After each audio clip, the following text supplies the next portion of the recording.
I'm going to switch gears away from the Republican machinery for a minute, and this is one of those child alerts. So if you've got small children in the room, you need to encourage them to leave. I want to talk to you for a minute about ISIS. If you want to, if you're the type of person that digs and does research, you can look up Amnesty International. There was a huge New York Times article. I want to read to you the title of it. The title of it was ISIS Enshrines a Theology of Rape. And I would give the New York Times a C or a C minus. It wasn't a failing grade because at least, I think one time or twice maybe, they referred to the prophet or referred to Muhammad. And they did not connect the dot, but almost threw a pebble, to explain that this is an ancient Islamic theology. But then they allowed people to have cover. I'm sure I can see the editors in New York City going, we are not printing this story unless you have 10 Muslims say, oh no, that's not who we are. Anyway, it's a horrifying story. And as you may know, we are in the middle of recording a very in-depth, very paced and scholarly look at the connection between Muhammad and ISIS. Okay? So when we ask the question, what would Muhammad do? Lone wolves, Muslim terrorists, and Islam explained to the West, it's a focus on the life of Muhammad and his immediate companions, what they did, and how Islamic terrorists simply try to mimic it. Okay? I'm going to read to you a couple of hadith, just so you understand it. And by the way, these are what are called sacred hadith.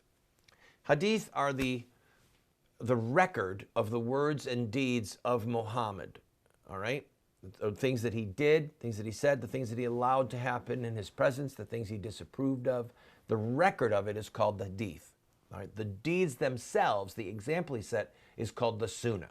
So, they're called also the traditions of the prophet.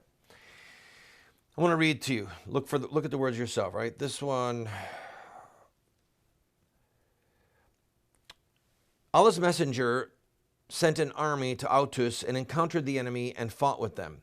Having overcome them and taken them captives, the companions of Allah's messenger seemed to refrain from having intercourse with captive women because of their husbands being polytheists. Then Allah, Most High, sent down regarding that, and these women are forbidden to you, women already married, except those who your right hands possess. So they were lawful for them when their period came to an end. Now, because of how difficultly this is translated, let me explain to you in case you don't grasp what this means. First of all, they just conquered a town, and their husbands were still alive, all right? The women that they had captured. And the normal operating procedure was to just start to rape all the women. But the text says some of the men seem to refrain and say, oh, this is a thorny theological question. Their husbands aren't dead, they're alive, they're right here, and they're polytheists. So they're alive and they're polytheists. Can we have sex with their wives? Well, what Sharia law says is that when a non-believing woman is taken captive, the minute she is taken as a prisoner, her marriage is annulled. It's over. And that's why Muhammad got a revelation that said, you cannot have sex with a married woman, i.e.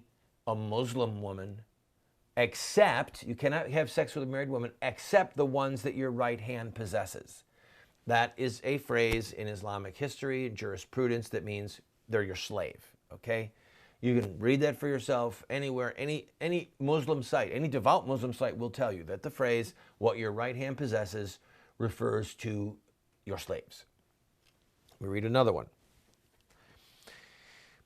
We used to participate in the holy battles led by Allah's apostle, and we had no wives with us.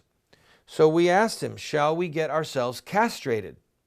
He forbade us that, and then allowed us to marry women for a temporary contract, and recited to us, O you who believe, make not unlawful the good things which Allah has made lawful for you, but commit no transgression. So, this is something that Muhammad later changed his mind on, but for a season during their battles, Muhammad said, you can take a woman who you've captured in war and you can marry her temporarily, okay? And you can have sex with her until such and such a date or until such and such a person returns. And then towards the end of his life, Muhammad stopped this practice. But in the meantime, this is what he did. This is their record, all right? This is their record.